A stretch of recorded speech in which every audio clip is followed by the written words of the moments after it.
Thank you, hello, and welcome. My name is Jeff Brooks. I'm a professor and head of school in the Curtin University School of Education. Hello, everybody online. Sorry about that. I'll shortly hand over to the School of Education's Professor Graham Gower, who leads our on-country teacher education program. Graham will introduce our speakers and offer an acknowledgement of country. We're pleased today to host the inaugural School of Education World Teachers Day event, presented by Emeritus Professor Simon Forrest and Mr. Dylan Collard. As someone who works with fantastic teachers, early child care providers, professional staff, and teacher educators every day, I'm thrilled to see so many people come together and celebrate and acknowledge one of the world's most rewarding and most challenging professions.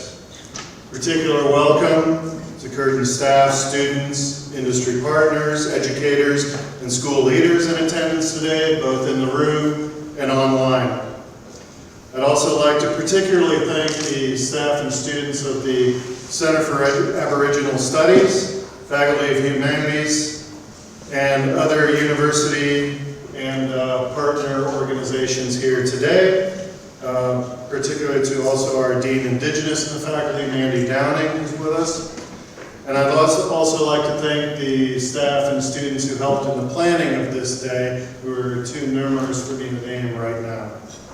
I also offer a special commendation to Jane Sutherland, wave Jane, and the Professional Learning Hub team for their diligent, cheerful, and high-quality work. Without Jane and her team, none of today's events would have been possible. So a round of applause.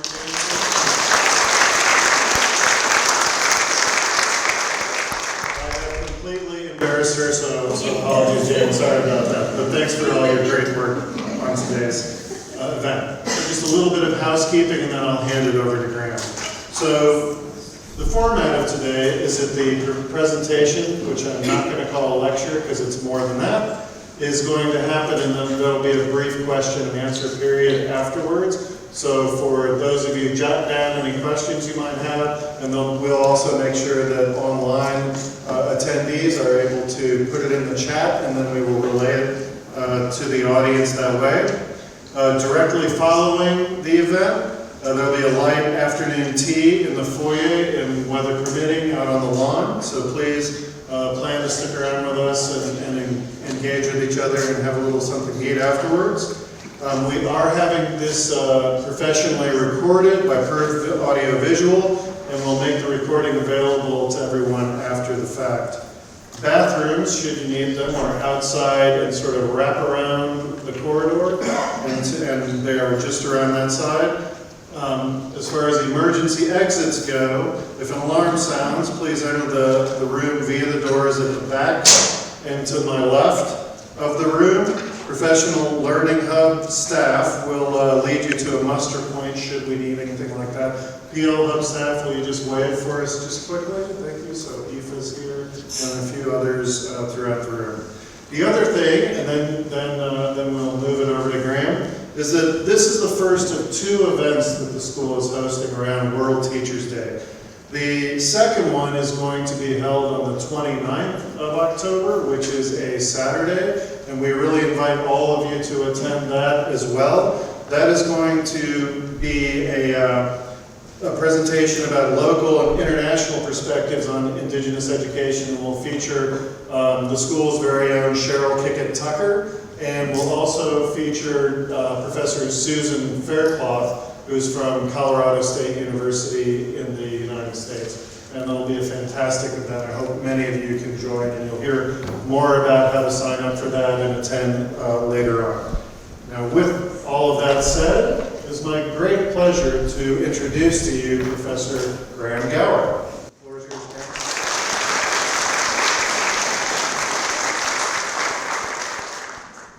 First of all, I'd like to acknowledge the traditional owners of the land that we are meeting on today, the Whadjuk Noongar people.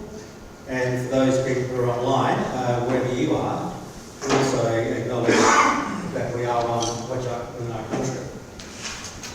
On that note, I'd like to also acknowledge and welcome the presence of Aboriginal people who are in the audience today with us.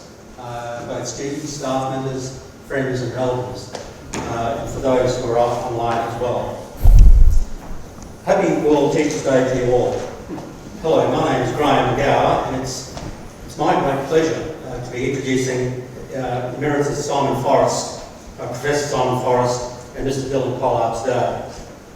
Simon in particular has been a colleague, mentor, and most of all, a very dear friend. From the time we first met in the library, when we studied the Diploma of Teaching in Primary, the WA Teachers College in Mount Worley. Way back then, but not too long ago.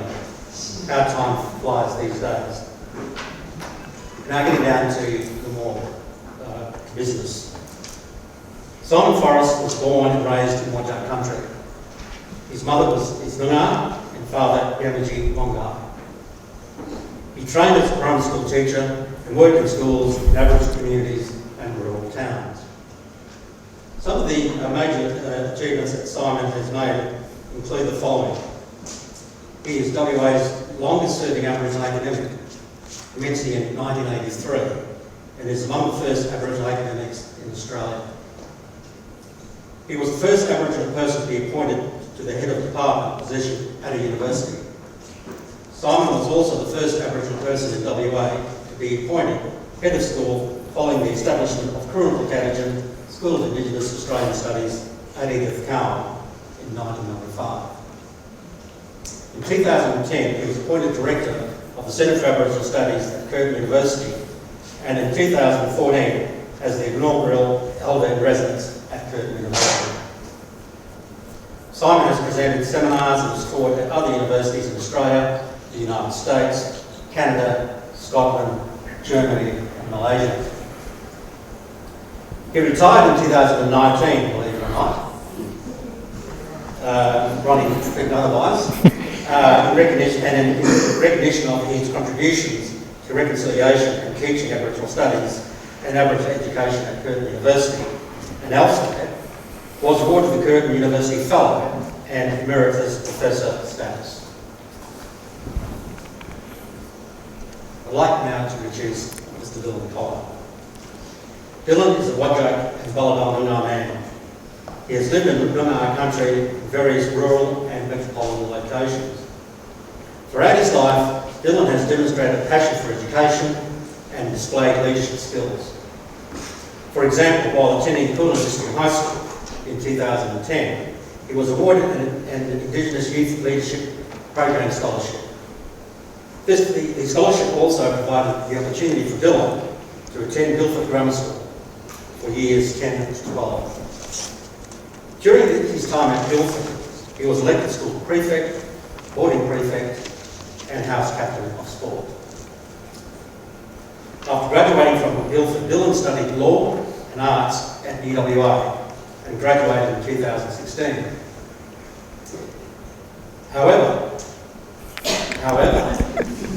in his final years of study, Dylan developed a strong desire to become a teacher, following voluntary work with Aboriginal students at various high schools.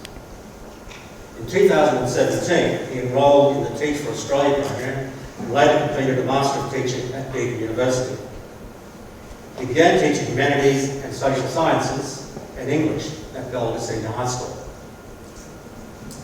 In the following year, Dylan decided that he wanted to teach Noongar language and commenced the Departments of Education's Aboriginal Language Teacher Training. In 2018, Dylan pursued further studies through the Aurora Indigenous Study Program and toured many world-class universities including Harvard, Stanford, Oxford, Cambridge and Berkeley, amongst others. This program instilled the importance of him connecting locally in Australia and continuing to revitalise the Noongar language. Dylan has now been teaching Noongar language for 4 years and last year commenced teaching Noongar language full-time at Wallard Primary School.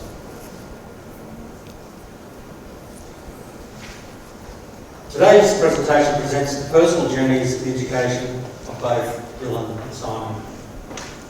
Dylan will share his experience in teaching Noongar language in schools, while Simon will present the characteristics and features of learning on country. Simon will be assisted by 300 graduate students, Leanne Bordis, Gina Linton, Clayton White, and Zoe White, and Zoe, who has graduated in environmental science. Simon will conclude the presentation with information and his thoughts on the Uluru Statement from the past. Please join me in welcoming Emeritus Professor Simon Forrest and Mr. Dylan Collard for their presentation in celebrating World Teachers' Day.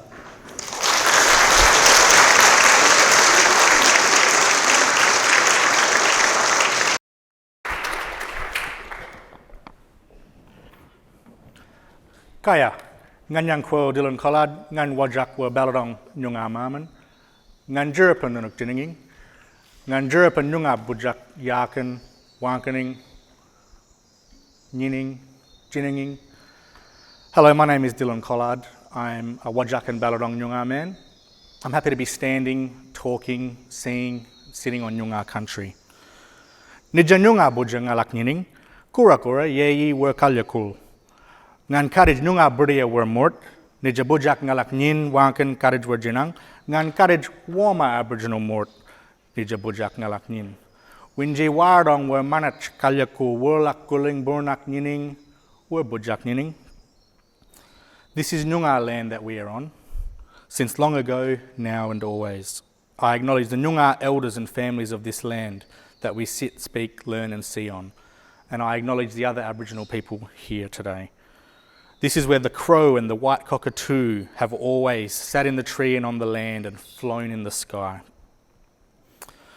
So as Uncle Graham said, I currently teach Noongar language full-time at Wellard Primary School, and as he also said, that's not what I was always on the path to do, but I've kind of always gone with the flow a little bit and felt my way through. Just then I spoke Noongar language, the first language of this land that we're on, the language of my father's mother and father, and their parents and beyond. I want to acknowledge all those Noongar people who fought to keep our language alive and who continued to speak it even when it was unsafe to do so. I also want to acknowledge that there are many Noongar people who haven't had the privilege to learn that language due to the past policies and the history in this country. Currently, I feel pretty lucky. I get to teach our language 5 days a week to kids aging from 6 to 11 or 12. I grew up all around the southwest. My family moved around a fair bit, but the main places I spent time were in the wheat belt in the southwest.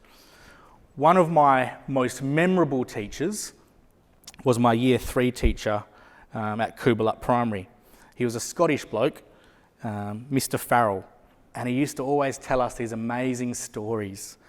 The school, Coolbellup Primary, had a large number of Aboriginal kids, and if there's one thing we loved, it was a good story.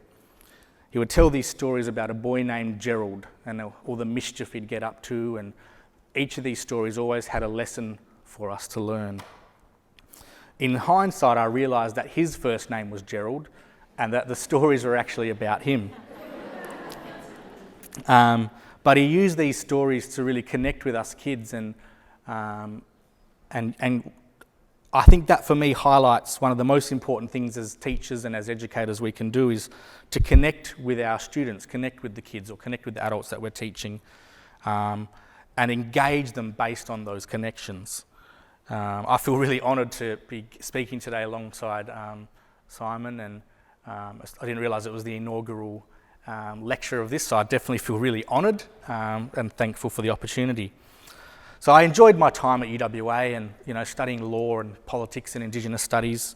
I really enjoyed it, but I found that what I enjoyed doing most was working with young people and helping them succeed in their endeavours. So prior to graduating from law, I decided that I didn't really want a career in law. I wanted to go into teaching. I met the love of my life at UWA, and she probably helped me get through the final year of law when I'd kind of lost the motivation for it and wanted to go into teaching. It was a really tough decision for me to make because I felt quite a bit of pressure as an Aboriginal person to go into the legal profession as well, another place where I guess us as Aboriginal people are overrepresented in a negative sense. But in final year, I decided looking at master's programs And I came across Teach for Australia, and I think it was actually Simon who sent it to me.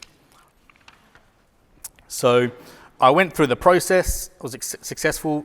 I finished my final law exam in October 2016, and then in February 2017, I was a high school teacher at Balga Senior High School. So the Teach for Australia program was full on. That first year was tough. I was teaching 4 days a week while studying a master's on that the rest of that time. And but I've come to realise that teaching is tough. It is a tough profession, and it's one that's often undervalued in the impact that we can have. But it is a great profession, and I love to be a part of it. Teaching, it's an amazing profession. You get to have a positive influence on the lives of young people, be a role model for those people. And in this constant, ever-changing world, I think it's important. In my second year at Balga, I was actually lucky to have an auntie Janelle Slater, at Balga at the time, and she was teaching Noongar, and I said, that's what I want to do. And she mentored me through the process, and I did the department's training.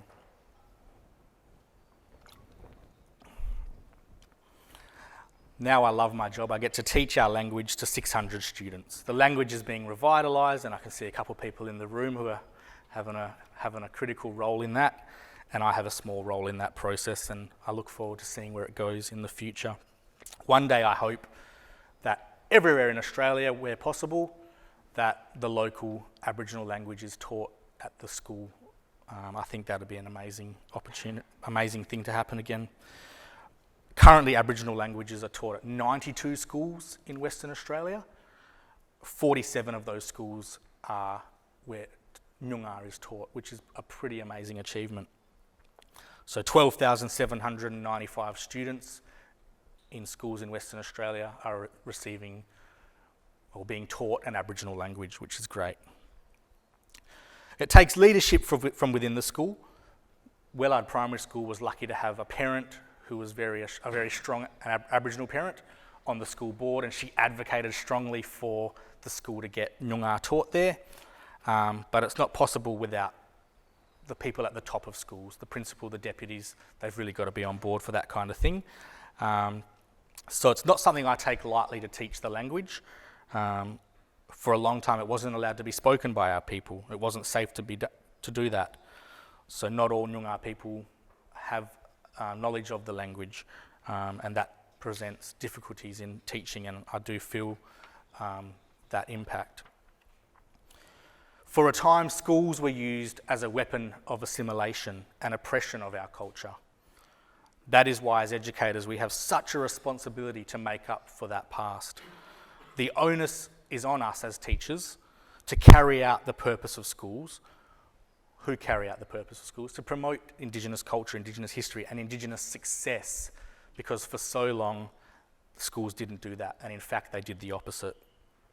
And we're allowed to do that because under the curriculum, it is a cross-curriculum priority that we can teach Aboriginal and Torres Strait Islander histories, cultures, and language, and cultures. It is a cross-curriculum priority, and I like the word priority because the rest of the curriculum is just curriculum, whereas this is a priority, so we can actually prioritise it. It's easier said than done, and I believe one of the common reasons a lot of non-Indigenous people don't do it is out of fear of doing the wrong thing or making a mistake, and I totally understand that. But I think it's about weighing up the possibility of getting things wrong with the continuance of things continuing to not be taught and to be ignored and not. So, and I think there are many great Aboriginal knowledge holders out there that we can incorporate into our programs and teaching, and many schools have great AIEOs who, can be involved in that kind of thing and are really the backbone of successful schools. One of my great Aboriginal mentors, Frank Babongi, used to always say, you do the same old thing the same old way and you get the same old results. And I think that's true with schools. As a teacher, one thing we must do is think about the target audience of our teaching. How old are they? What have they previously learnt? What's their cultural background? What experiences are they bringing into the classroom? What support do they have? And I feel like the education system, the target audience is not Aboriginal people. And I think that's where us as educators have a role in making it and shaping it. As Martin Nakata has stated, for the curriculum to be successful, Indigenous content must appear in the curriculum and all students must engage it. In this sense, we normalise the presence of Indigenous content. It is not an oddity, a novelty, a token or an add-on. And I think he's hit the nail on the head there. But often, due to people being unsure and the curriculum not being specific enough at times, there is a risk that schools who feel uncertain neglect it completely. So it's our job as educators to shape the curriculum, to use that priority, to influence our planning, adapt it to the classroom, to make sure that we take into account the Aboriginal students in our school, the Aboriginal students in those communities and in this nation. And I think myself personally, I do that a lot, teaching Noongar language to a wide range of kids, but I can really notice how empowered, I've got about 40 Aboriginal kids at my school, not all are Noongar, but just how empowered and more confident they feel having an Aboriginal person there sharing Aboriginal knowledge and things like that, and it's really great to see.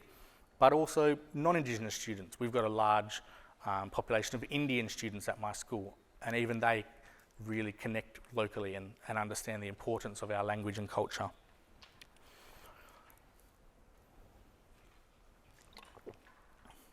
I'm a bit of a fan of critical pedagogy and the idea that teaching is an inherently political act, as stated by Giroux. This is particularly true in Australia in its history. Us as educators, by not including Aboriginal knowledge, history and culture in our schools, we're actually making a political decision to privilege certain knowledge above other knowledge. The education does privilege certain information, certain knowledge, certain skills above the skills of Indigenous knowledge. So it is up to us as the educators, as people who actually carry out, to shape it and to balance things out. That's what I feel anyway.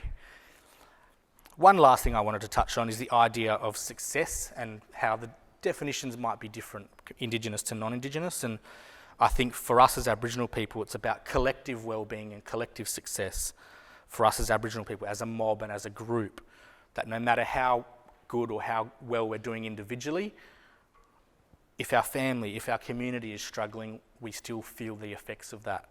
And I think if we can connect education with that idea, connect it to helping build our community, making it relevant to things going on in the community, then that will be helpful in Aboriginal people really seeing that impact or the importance of that education.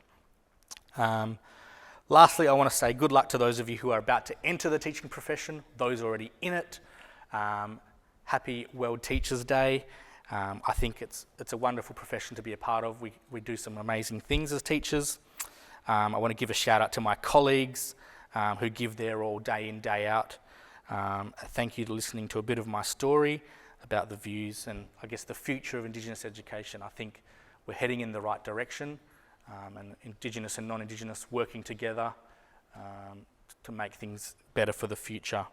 I'd now like to hand you over to Simon Forrest. He's my father-in-law and one of my greatest role models. Burawan Nunuk Jinang.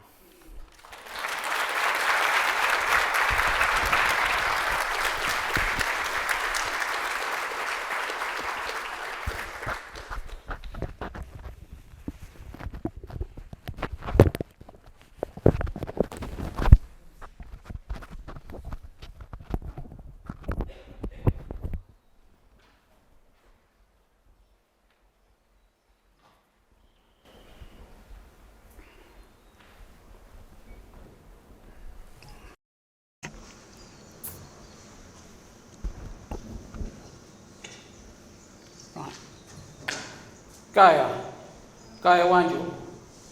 wanju wajak nunga abuja, nala abuja. Wanju Niga Karanini, Curtin University.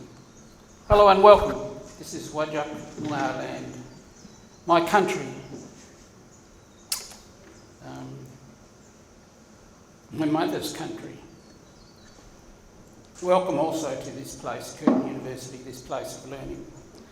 Thank you to the Curtin University School of Education and Professor Jeff Brooks for the kind invitation to give this address today. Also thank Professor Graham Gower, a friend, colleague and brother. Graham was a bit reluctant to say how long our friendship has been, but it's 45 years, bro. Thank you for your kind introduction. And thank you to my son-in-law, Dylan, for his initial start to this presentation. Dylan's skill and love of Noongar language and teaching it to others, and in particular in schools, is something us older Noongar folk involved in education could only dream about in the early 1980s. His role as a full-time Noongar language teacher at Wellard Primary School is indeed something to celebrate today on World Teachers' Day. And I particularly want to thank a small group of people on my left, students, one not a student, you might be postgrad today. I have had the honour to teach. They are probably the most important people in this presentation, I think. So we as educators are essentially passing on knowledge or information to others and learners. And we trust that what we say as educators and the way we pass on that information, we hope will enable those learners to retain that information and that they find it useful either in the present or sometime in the future. So I'm going to talk a little bit about my education philosophy, pedagogy and methodologies that I've developed in my teaching that began back in 1980 at a remote community school, remote Aboriginal community school, and how I facilitate knowledge transfer about Noongar culture and First Nations people in Australia today, both in a university context but more broadly to others. Although I retired at the end of 2019, as Graham has mentioned, I'm still actively involved in education, particularly university education. When on campus, former colleagues, students and others, they see me walking around, "Why are you here? I thought you retired." And my immediate thought goes to some lyrics in the song by the Eagles, Hotel California. And the lyrics are, "You can check out any time you like, but you can never leave." My time at Kundalini Remote Aboriginal Community School in 1980 had a profound effect on me personally, culturally and professionally. Personally in many different ways. Culturally as a Noongar person raised in the city, moving to living and working among traditionally orientated people in their community was a cultural awakening and a significant learning experience for me. Being afforded the opportunity to learn the desert language, witness ceremonies and other activities that I would never have had the opportunity if I was not living in a remote community. Professionally as an educator, while I didn't realise at the time, the experience there would set me up in a way I would teach at other schools and also future work in Aboriginal education policy development and implementation. What I certainly didn't realise when I was at Kundalini was how that experience would determine the way I would later teach and work at university contexts, particularly in the role as Elder in Residence at Curtin, in both teaching and cultural leadership roles. For me, the two most significant things I learned while teaching at Kundalini was contextualisation and storytelling. Contextualising learning as a pedagogical approach is essential in the teaching of Aboriginal students and Aboriginal culture, and it applies to teaching in all cross-cultural situations. Additionally, these approaches work successfully with all children. Landrum states that stories are everywhere.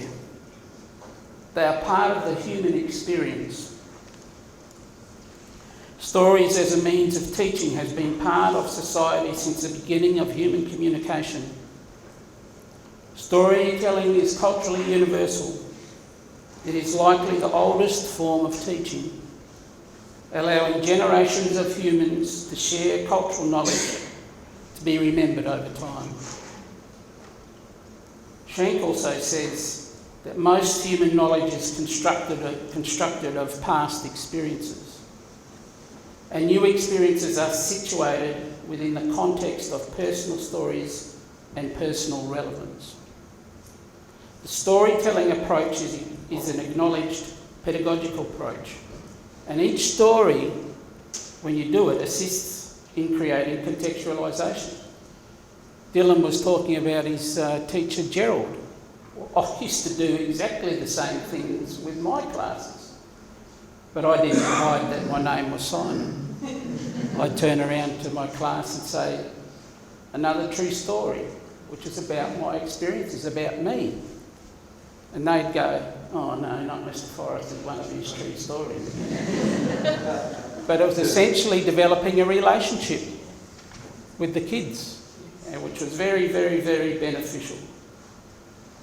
First Nations in Australia embody stories or truths as our cultures and way of life have evolved over 65,000 years on this continent, this island continent.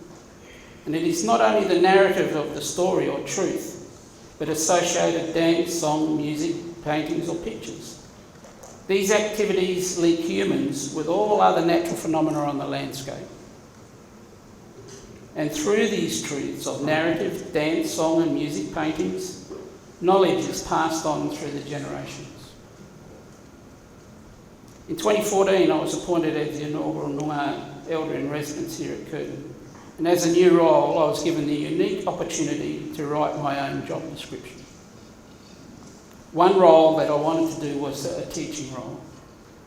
I hadn't taught a unit of study for a while, being located in sort of administrative roles and managerial roles.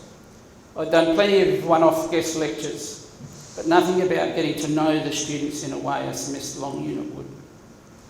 In developing a unit of study for undergraduate credit, I wanted to try something new and put into the place the approaches of storytelling and contextualisation pedagogies around the teaching about First Nations people. The way knowledge transferred had been used by First Nations people in this country for thousands of years.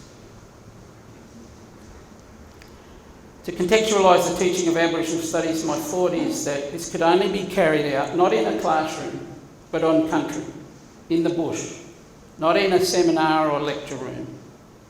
And in addition, the content-based nature of a semester-long unit was to be replaced with experiences. My main aim was to provide immersive, experiential, orally based knowledge transfer for the students to begin to develop an understanding of Noongar ways of being, thinking, doing and knowing. These immersive experiences to be facilitated by me with other male and female Noongar elders. This on-country teaching required a new pedagogical approach, and this evolved around yarns around the fire with another Noongar elder, adjunct Associate Professor Eugene Eaves. Together we coined the name and concept of Noongar Bush University with a pedagogical approach of Wujane, listening to the land. And since 2015, over 600 Curtin University students have completed the on-country unit and gaining 25 credit points to their degree. The unit is titled On-Country Learning, Exploring Indigenous Australian Knowledges, both as an undergraduate and postgraduate unit.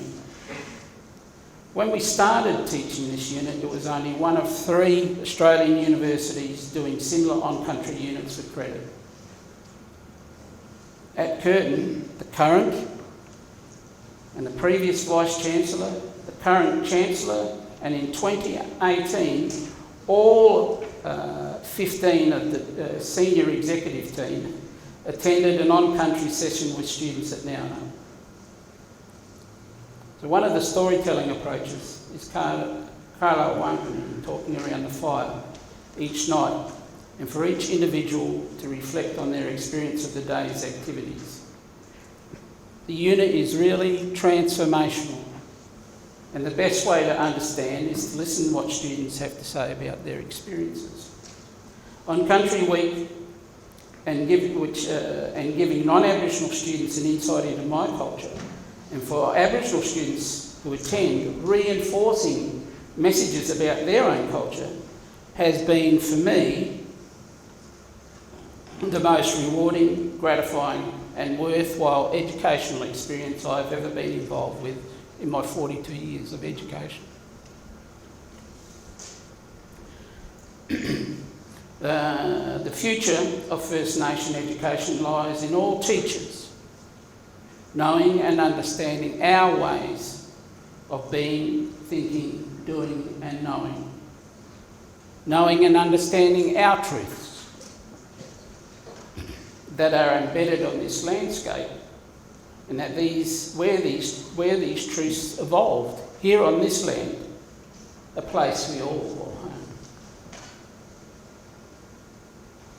So teaching should stop trying to assimilate us and try and make us who we are not. Accept who we are. Listen to us. Learn from us. So now I pass over to Gina, Caitlin, Zoe and Liam, and thank them very much for volunteering to be part of this presentation.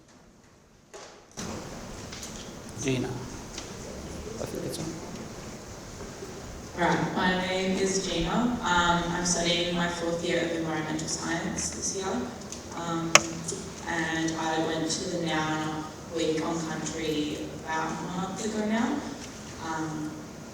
So the Now Week has had a huge impact on me, a lot more than I thought it would when I enrolled into the unit, and a lot more of a lasting impact than I thought. I've learned so much about Aboriginal culture, the environment, society, myself, and just how much of a positive impact can come from one person. There are so many moments on this trip that I will remember for a long time, so it was hard to summarise them all into a couple of key ones. But to me, the value and power of verbal knowledge sharing is probably the key learning I took away from this week. In such a chaotic and busy society where we are all so connected to work and other people through our phones, taking the time to sit and listen to the sounds around us and being present during this week was invaluable. We met up with Belinda in Bremer Bay, and she described how when the peppermint tree flowers, a particular fish species, was ready to eat in the area. She went on to describe how the behaviour of ants and currawongs can signify incoming rain, and how listening to the trees, animals, sky and surroundings can tell you what time of year it is.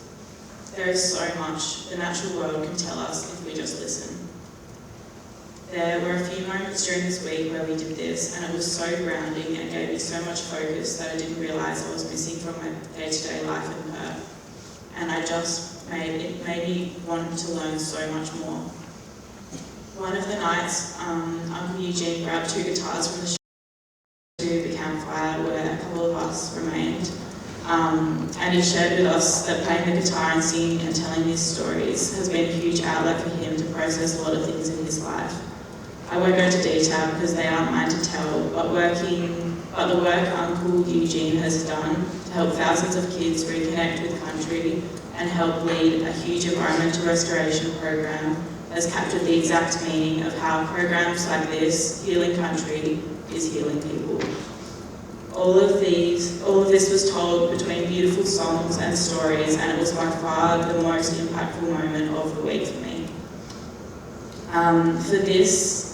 For me, this was a lesson in listening and something that I will remember forever. As a society, we have so much to learn from elders and First Nations people.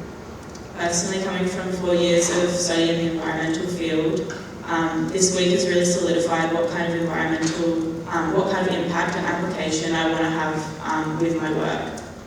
I'm truly grateful to have been able to learn in such a personal way from Uncle Eugene, Uncle Simon, Elisha, Jade, Kelston and Belinda, who all shared their connections and truths so openly.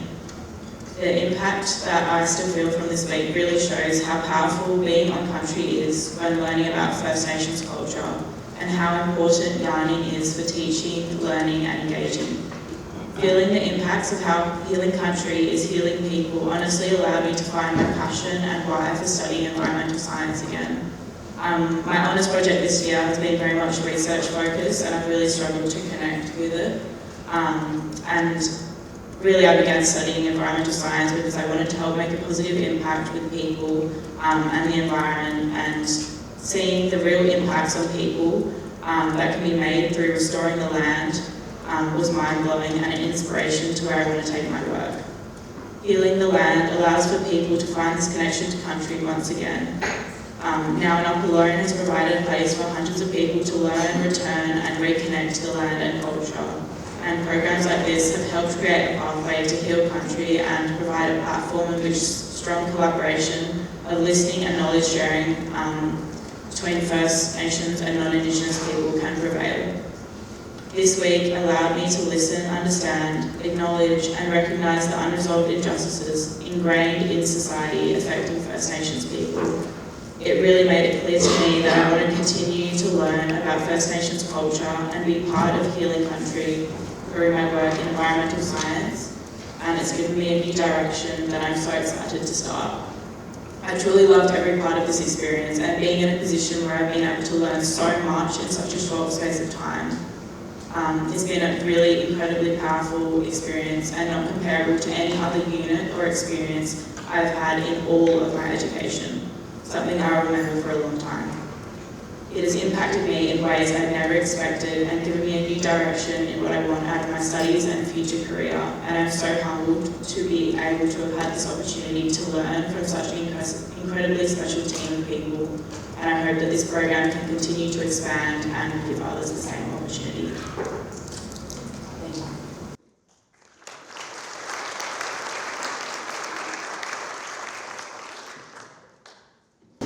Hi everyone.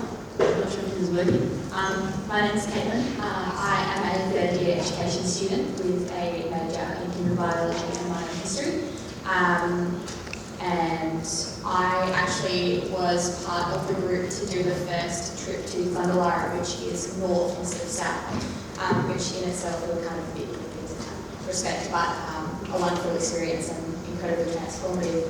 I'm going to read you an excerpt from my journal that I wrote on the trip, and it is from Tuesday. So,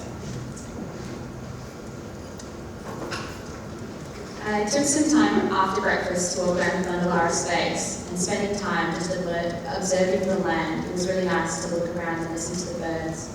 As much as this experience so far has been about listening to Uncle Simon and Ashley and their knowledge and understanding of the land, I've been trying to take the opportunity where I can to just observe and exist in the space and to feel the earth. Looking at how the shrubs are adapted to the area they're in, and how in areas of little rainfall they still persist and even bloom flowers. It's such a contrast from city life, where there's a building, road, car or structure everywhere.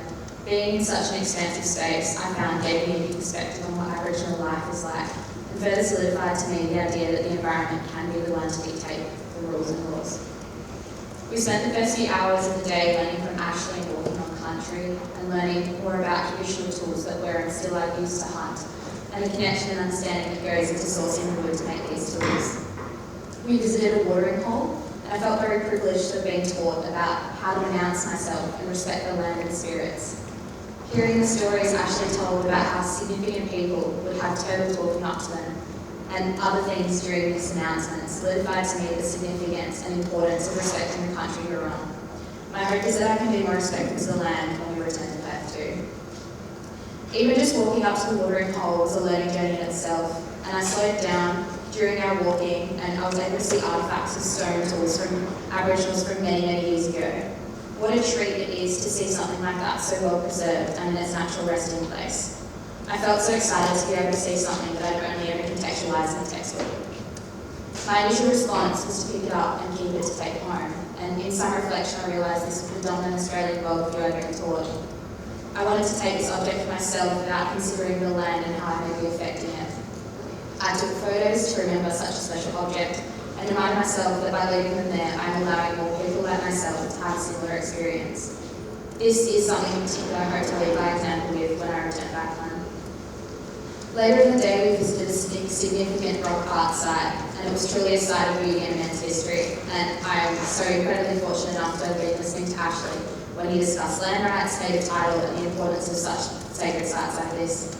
Before the camp, I'd only ever learned about rock arts in textbooks and classrooms, and in a way they felt rather removed from my knowledge and understanding of WA. But being there and seeing the artwork firsthand was such an exciting and humbling experience. I feel incredibly privileged to have been able to visit the site and see the artwork, and understanding how rare it is to be able to see such well-preserved art. I had no idea how emotional it would make me feel either, seeing such tiny hands and reflecting on how far out we were. It put it all really into perspective.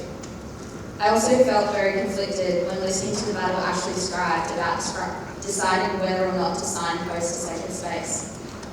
I felt to be in two minds, which I could recognise as my learning and understanding the two conflicting worldviews. On the one hand, having places like that signposted and pointed out would be good for people to know. It's a sacred area and it sets boundaries for others and what they can and cannot do. In Perth, sometimes I would really like to know where more significant sites are so I can go and learn and respect. On the opposite side, I understand why not signposting is a good idea. Uncle Simon brought it up, the example of publicising the statue of Yagi on Matagara, and how there's a direct correlation between making and fixing the statue and available to the public and the destruction of it. It's disappointing that Yagan's statue sets a precedent for Aboriginal sites to remain without signage, but the more I learn, the more I understand how important it is to protect. It felt really special to listen to Ashley speak at the rock site. He exudes such a passion and excitement to teach us about his background and the history of his people.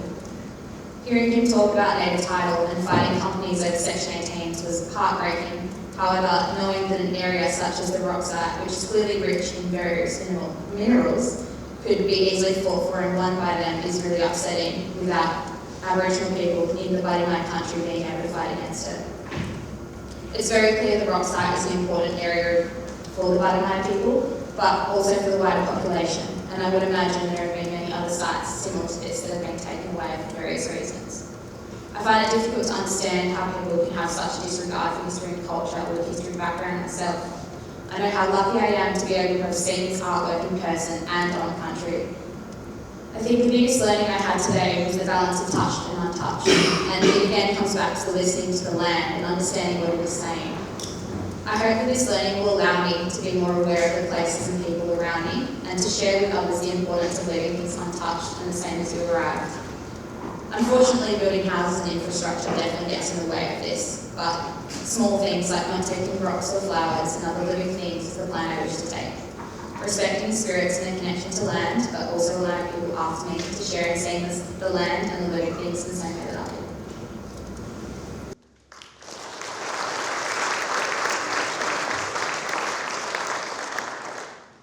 Hi everyone, thanks for being here today. My name is Zoe. I'm an environmental scientist and I did this study on country learning early last year. So for me, on country learning was not simply a unit that you tick off the box at university. It is a profound experience that changed me. It is hard to grasp with words the deep impact that we've done now had on me personally, as well as my career. Sitting on country with Uncle Simon, Uncle Eugene and Auntie Bonnie is a privilege that I will never take for granted. I was taught the importance of listening to land and slowing down to connect with the pulse of Puja. This is something that is so important in light of the current bustling state of the world. When you slow down, and I mean really pause, knowledge flows deeply to you. And Uncle Simon showed me that the land has so much to offer us, so many stories and deep teachings. With our increasingly degraded world, the elders showed us the importance of healing country and returning land to the traditional owners who know how to look after it. As an environmental scientist, this teaching down and out deeply impacted my understanding of the land I live on and how to connect with it and understand what it means. I truly believe that the way I was taught at Noongar is one of the best ways of educating, by experience, by deep discussions with the elders, my peers and the land. We all felt leaving Noongar that the experience had shifted something in us. It not only reconnected us to the land and each other, but ignited a passion in us to speak up for Indigenous rights in Australia. Settling back into Uluru has ignited a lot of transition and processing after the trip. There was so much soul growth of everyone, including myself. How we carry that into our habitual lives needs to be integrated. It's as if we came home to ourselves and now are home to Puja. The friendships formed were deep, based on a shared experience, based on a common understanding that we all have a role to play in wider society, and lots of shared tears too. I have profound gratitude for the week down on country, a gratitude I didn't think I'd ever feel for education and for my privilege to learn. I am so grateful that the elders gave us a sense of hope and the power to share their stories. This will be our form of giving back after the wealth of knowledge we received.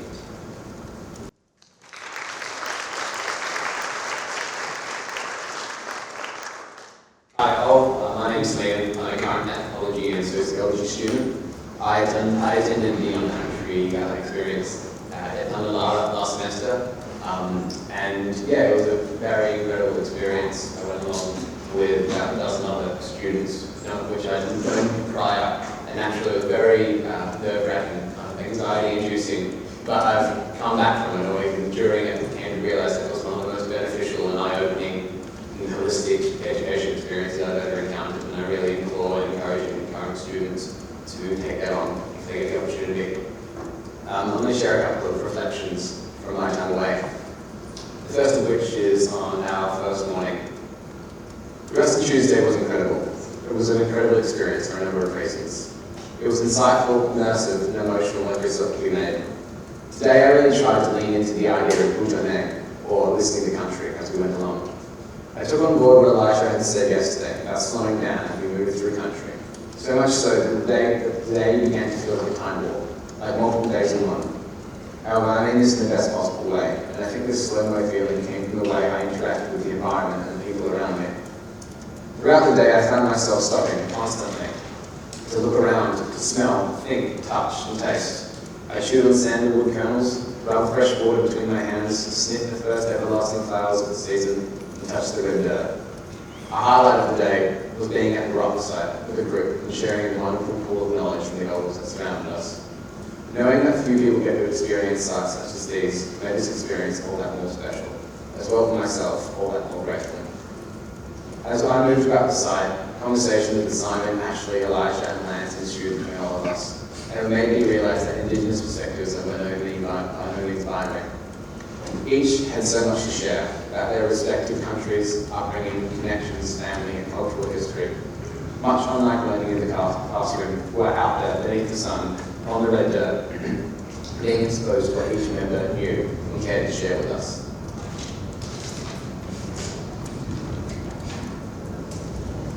My final reflection is from arriving home. Back home again.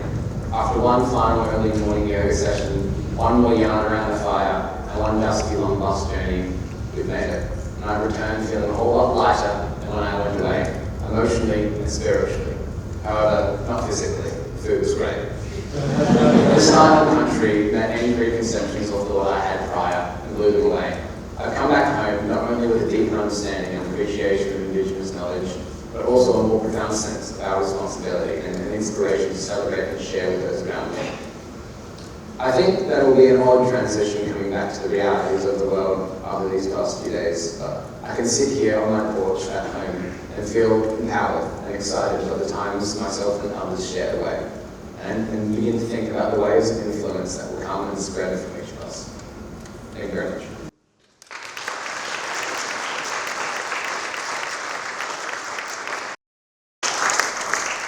Thank you, all of you. Just to finish up, I take the liberty to finish on an important topic that is current and significant to all Australians. I talk of the Uluru Statement of the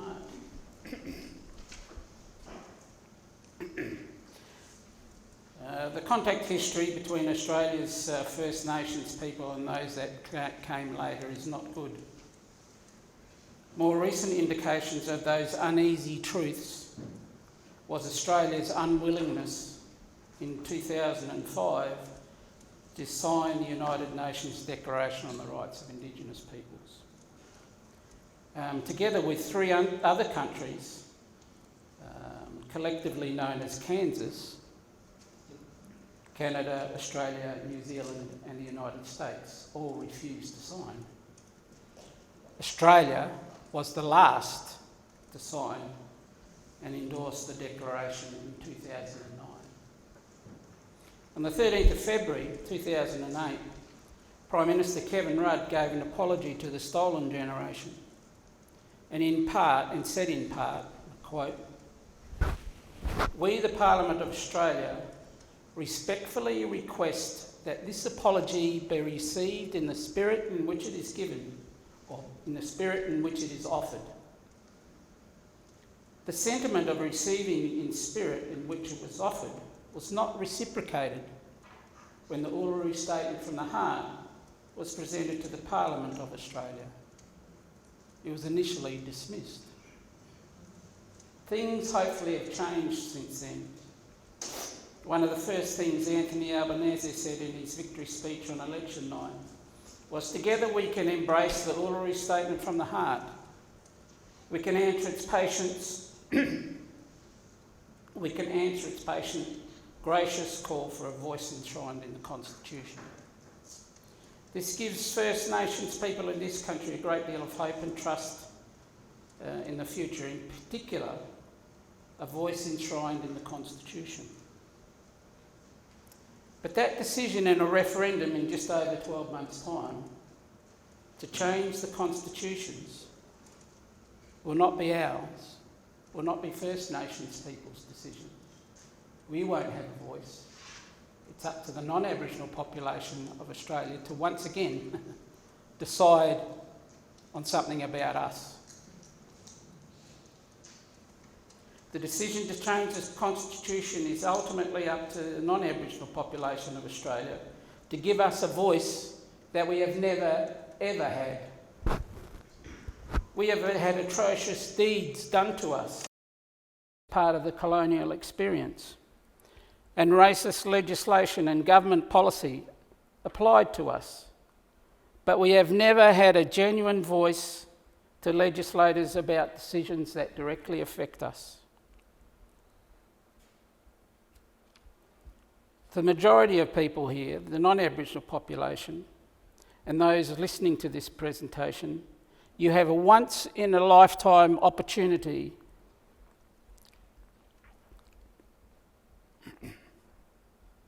to change the course of your nation's history.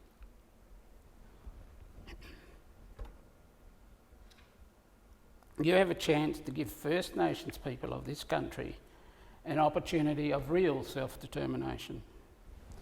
The Uluru Statement from the Heart and its themes of voice, treaty and truth is addressed to you, the people of Australia, to lift it above politics. We as First Nations people have the faith, belief and trust that the rest of the Australian population and the new government have the sentiment required for a yes vote at a referendum to change the Constitution, to amend the Constitution. The Uluru Statement will in time become one of the most important and significant documents in the history of Australia. In many ways it already is. I ask all of you here present and listening, your colleagues, your family, your friends, everyone in your sphere of influence to read not once, but many times, to understand and embrace the Uluru Statement from the Heart and what we as First Nations people are seeking, and use it as a catalyst for leadership, change and a better future for us all. Embracing the Uluru Statement is an ideal opportunity to enact the theme of this year's Reconciliation Week theme, which was Be Brave, Make Change, by giving us a voice we have never ever had, and by enshrining that voice in the Constitution. So, happy to take some questions of Dylan, myself and any of the group for the next few minutes here.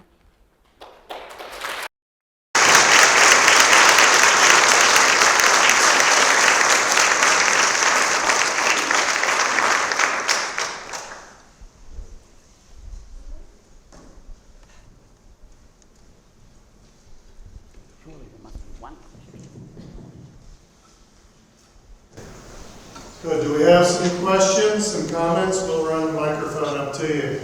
And we'll start off in the room as soon as everybody's had a chance to collect their thoughts. And then we'll also read out some questions that have come to us online. So, anybody like to get us started?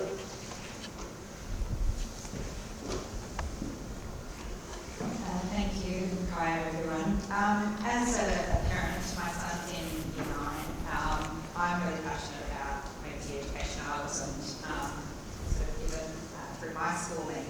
But when I brought up some of the Indigenous components and what is he learning, he is almost quite sort of projecting it. His response was it's being rammed down our throat. And I'm keen to sort of work with schools to sort of look at perhaps some different ways that they could be looking at it, obviously not to educate. Have you got any, I think as you both pointed out, it needs to come from the top and embracing that in some ways that maybe work with other schools to sort of bring that philosophy in. Because listening to students, I'm so moved and I really want my son to have those experiences, but I don't want him to be turning off from the education, maybe from his current experience. You want it?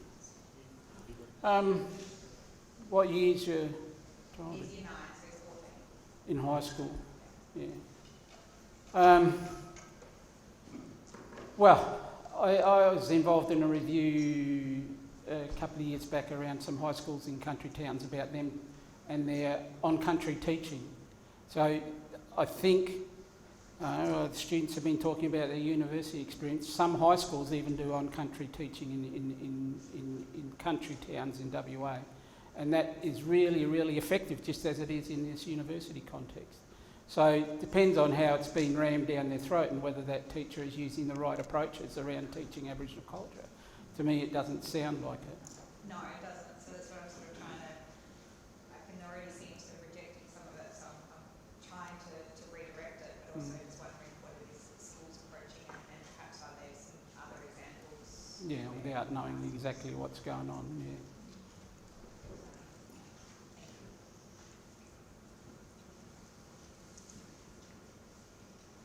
Simon and Dylan and students, thank you for sharing your experiences. It's really insightful. Given that it is Teachers' Day, I wanted to say a special thank you to you, Dylan, and the work that you're doing in schools. Clearly, people like you are a gem. And how do we share the work that you're doing more widely with other schools? It's how can we magnify what you're doing in a way that we can get it out and across to more schools?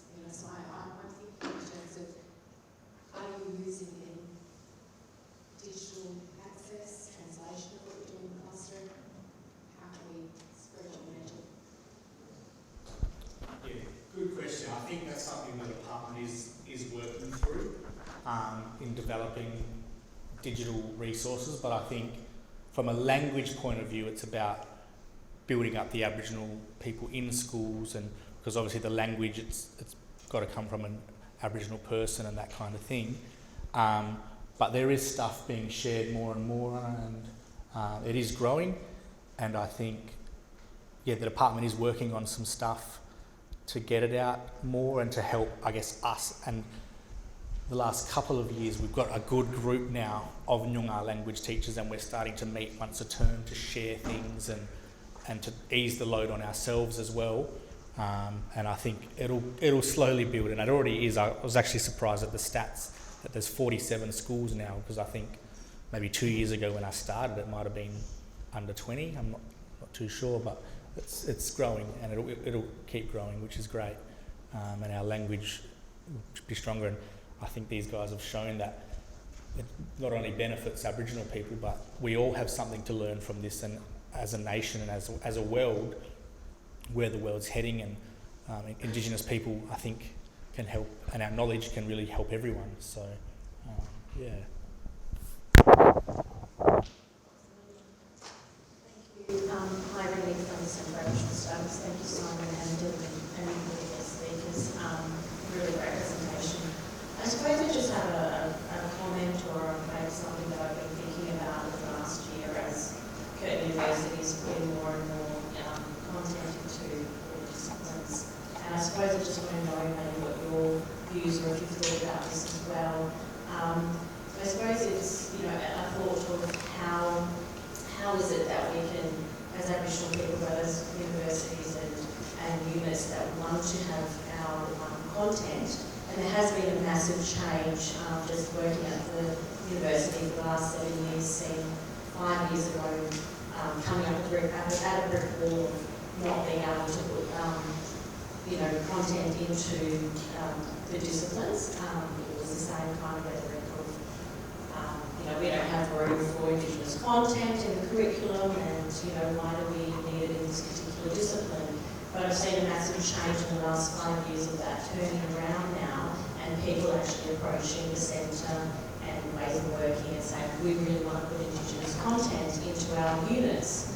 And so I suppose the challenge that I think is becoming now, how does that happen in an authentic way so that Indigenous knowledge and culture is still put in by Indigenous peoples, it's consulted and even taught by Indigenous peoples, and that it doesn't end up being further along of, okay, we've got this funding and we've got this timeline and we want to put Indigenous content in, but it's happening by non-Indigenous people who are maybe not consulting with Indigenous people and not getting, so then the authenticity of the knowledge that is being put into that unit is not coming from, it has the risk of it being coming from a non-Indigenous viewpoint and lens, because it will come from our own lens. So I suppose I just want to know whether, what your thoughts are on that and how we can progress with that in a way that, we don't end up going all the way to the other end of it being a tick box and people, students learning knowledge and coming out thinking they've got Indigenous knowledge and culture, but it's not being taught by Indigenous people with Indigenous lens. Well, just quickly, you'd be surprised how many times I've heard at course accreditation, we don't have room in the curriculum for Aboriginal. Since going right back to 1983, the number of times I remember one head of school or the course coordinator saying, well, we can't have everybody coming in and asking for a room in our course. What happens if the Chess Association came in? I said, Chess Association? So that excuse, doesn't hold. Really, it's up to the accrediting authorities about what they want in their course, like the teachers, engineers or whatever, what they would like to see students come out with at the end of the course. And more are requiring Aboriginal units and to have those sort of units across the curriculum in different faculties and different areas. It's hard. I moved away from content-based teaching, of teaching a lecture every week about content. The only way to really do it is to do it on country, but that's a little bit to get every student at the university to go on country might be a bit unrealistic, but we can get many more. I mean, all units do in Aboriginal culture and doing things is just teaching about facts. That's what it is. And that's been my experience over 30 odd years as a university educator. The only way to understand about us and our ways of thinking, being, doing and knowing and having to come to an understanding about it is doing what these fellows have done. Yeah, I suppose. And that's a little bit harder to do. And I don't want to keep going so other people want to ask questions, but that's my feelings. How you do it in a sort of university context over a semester can be very, very difficult, but it's got to, I guess, have a combination of content and on-country experiences. That would be my advice. Yeah, thank you, Simon. I suppose just to add to that, the units are now putting Indigenous content, so that's where the sort of concern is that, how do we as a university, perhaps even starting at Curtin University, try and keep that authenticity when that's being put into content and it's being asked to. Well, maybe when we get a voice, we can have our own university, an Aboriginal First Nations university in this country.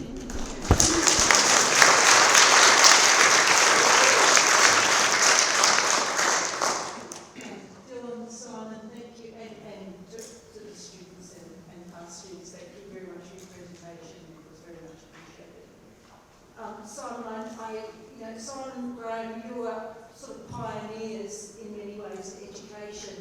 And Dylan, something you said made me feel a little sad that so many gifted Aboriginal high school students are really encouraged to do law and medicine.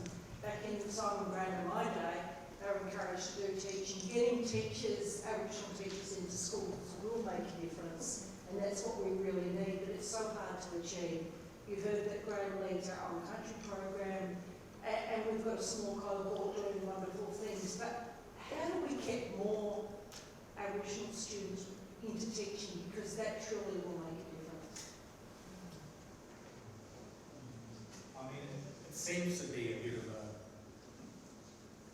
thing generally as well, that the value of teaching, and it's not seen as up there with law and med, and so it's probably something as a nation. I mean, in other parts of the world, teaching is seen as up there with those, but in terms of Indigenous students, I don't know the answer to that question, because I've had it from law firms and I've had it from many places. I mean, it's a tough one, and something that comes down to the individual and what they want to do, but I think we all want to help our mob, which is something I mentioned before, whether that is in law or med or education. I mean, they seem to be the big three that we have, where the gap is huge, but most of us Aboriginal people want to help our people in some way. We'll have different views around how, but yeah, it's a tough answer. It's not a simple answer to that one, but yeah, it's something I guess to be mindful of though as a university and things moving forward.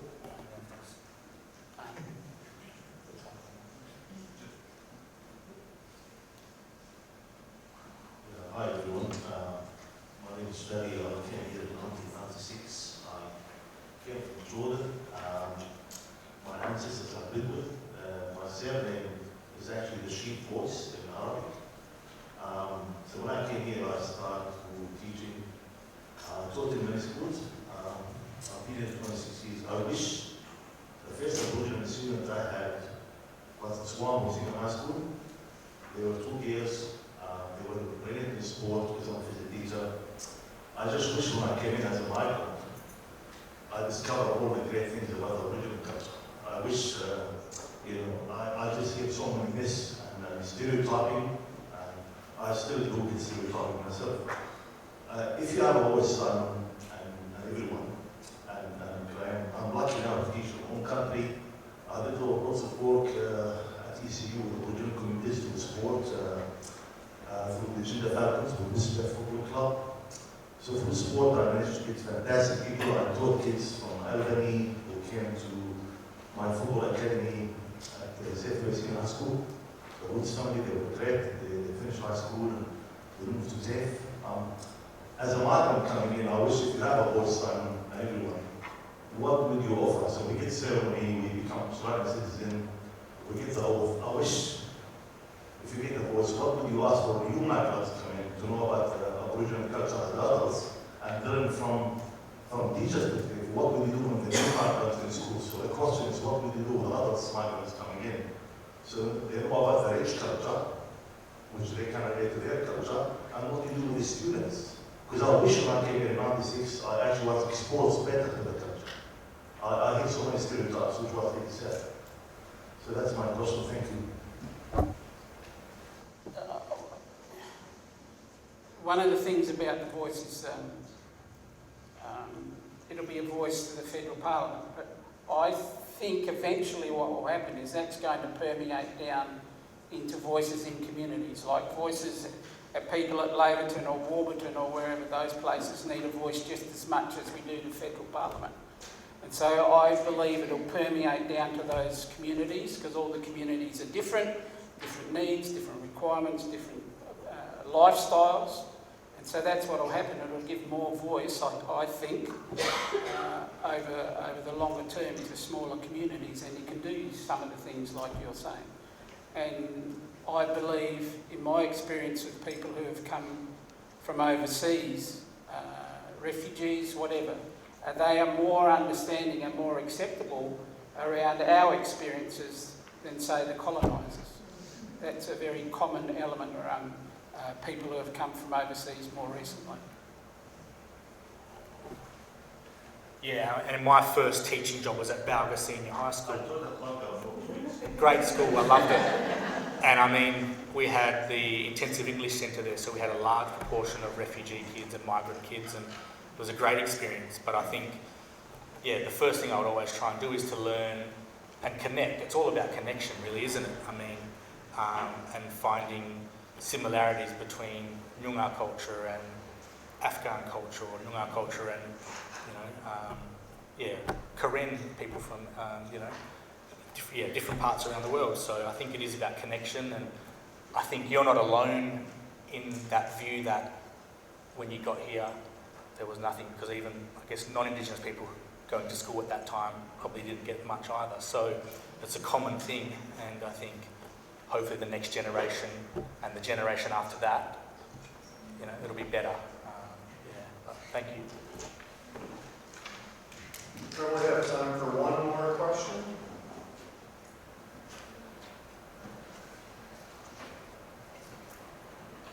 Then it'll come from me.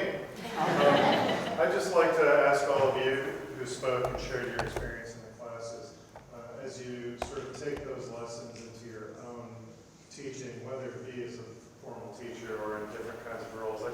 I just wonder what's your thinking about your approach to sort of encouraging students to sort of have either similar types of experiences, or maybe ways that you think about sharing what you've learned in different ways. I'm just curious to know what your approach is to sharing what you've learned. Well, it's funny you say that. I actually told Gina she has to go on. She ended up not. She did environmental science with me. I basically tell every single person after that trip that they need to go on it. I think there should be a core unit across the whole university. And I think especially environmental science is a joke that it's not a core unit, because the big thing now is to be a country, we need to be able to actually restore the land. Massive amounts of degradation. We need to understand the original owners and the elders how to restore it, because they're the ones that have the knowledge. So the biggest thing for me coming away from it was just telling everyone, whether it's forceful or not, you need to do this. But yeah, it had such an impact on me. And the huge thing with so many people in my group were from such different disciplines and a lot from education as well, and they all took something away from it. So it's not just environment, it's across the board. I was going to say as well, like learning actually on country and from elders, and like very patient learning experience, like on our end, not knowing like much to start with, and it all being in that way. Like I think that's like you have to do it on country. Like it was such a different experience, anything that I've learned in a classroom, and it was just so much more impactful than anything that I've learned in school or anything like that. And it's just maybe, more opportunities to have those experiences on country and learning, from elders and Indigenous people, in schools. I think is like the way, like from a receiving end, that's how it's made such an impact to me.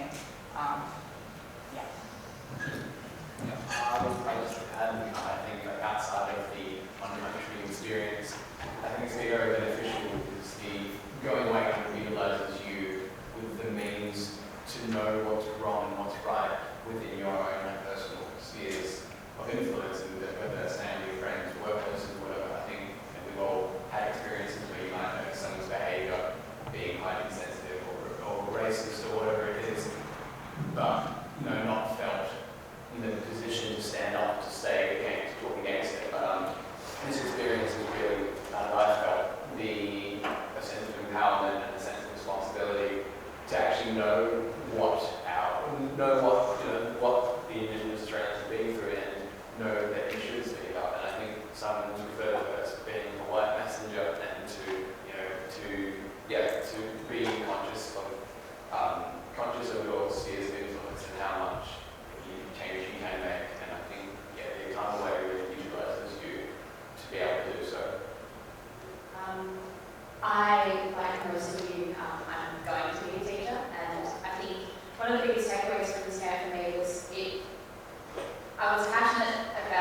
going into teaching before I went on the camp, but like it reignited the fire in a way that I wasn't expecting. For me personally, with a background and specialisation in human biology and history, the camp, I didn't expect it to be like, wow, there's so many things I can add into these, like the curriculum from here. So I mentioned, you know, being able to see artefacts that I'll be able to teach Year 12s about, and being like, well, actually, instead of just a textbook, if you go up north, you can find these things. And having that experience to be like, well, I've experienced it and it's real, and we can contextualise it to WA and give, I suppose, give students a stronger understanding that's more connected to the rich history and culture that we have in Australia with our First Nations people, and then also as well in HAS and in history. I had a lot of conversations with a lot of the staff on the trip about truth telling and how, and some staff in the room I've spoken to about this as well. The curriculum I find, particularly with history at the moment, is it's very much, it neglects the Aboriginal histories and culture in a way, and I have such a passion and I kind of would love to end up in a role where I can adapt that and change that to make it more fair and let a voice. So, you know, being able to understand that I have a role to play in reconciliation and in encouraging truth telling and inspiring the next generation to do that more so than myself and the generation before as well. So, yeah. Yeah, thank you all very much. There's nothing that gives me chills more than hearing someone say that something was the most impactful experience they've had in their entire educational experience. I think that's really powerful. Thank you for sharing that. Thanks to all of our speakers, to all of our attendees, and to everyone joining us in person and online. I would just say again that I think that this has been a really powerful experience, and I appreciate everyone sharing. Some of the core lessons here are ones that I think in our both at university and just the society in general are great takeaways. Listen to the land, slow down, learn, share, and respect. I thank you all, Simon, Dylan, everyone else, and thanks to everyone. Can we end with a good round of applause for everyone?